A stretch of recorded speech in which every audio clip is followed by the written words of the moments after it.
Look, we've got some activity out there. Yeah, the radar keeping busy, which is pretty darn fantastic.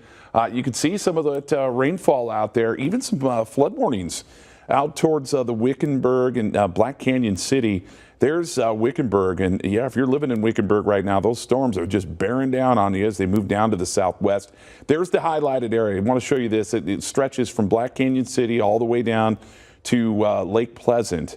And yeah, some flash flood warnings. I'm sure the washes in that area are flowing with all that rain, and you can see the lightning associated with some of these storms, maybe even some hail moving into parts of Congress, as you can see with the last few frames there. So flash flood warning until midnight tonight, and we'll see where these storms continue to move. But right now in the immediate valley location, pretty quiet conditions. You're just looking at some dark clouds out there.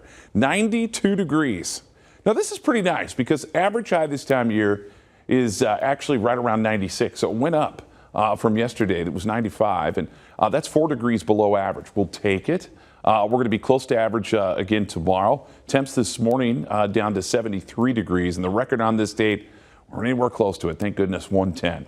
Here's the temperatures around the region. 92 here, 72 Show Low, lower 50s out towards Flagstaff. And yeah, there are some winds out there with some of those passing storms. You can see out towards Winslow, we're seeing 21-mile-per-hour winds, a little bit of a breeze out towards the Show Low area. There's the batch of rain moving down to the south, and we'll continue to see a chance of storms. I think drier air here in the valley tomorrow afternoon, but a chance of storms again up around northern Arizona, and that's going to continue on Sunday. Staying quiet here, and we're going to continue to see some drier air move in and warmer temperatures. It's not going to be that hot.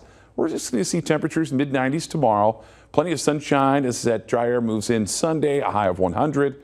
And we're going to stay near that temp, it looks like, through Wednesday, and then cool back down to the 90s. How about that? Thursday into Friday. Not too bad. Yeah, looks good. Yeah. All right, now who wants to beat the heat with some cool cash? Yes. Yes, Arizona's family teaming up with Parker & Sons for the 110-degree day contest. I hope maybe August is a winner right there. Yes. The contest is to see when the valley will hit 110 degrees. Enter for your chance to win $5,000. You can enter at azfamily.com/110.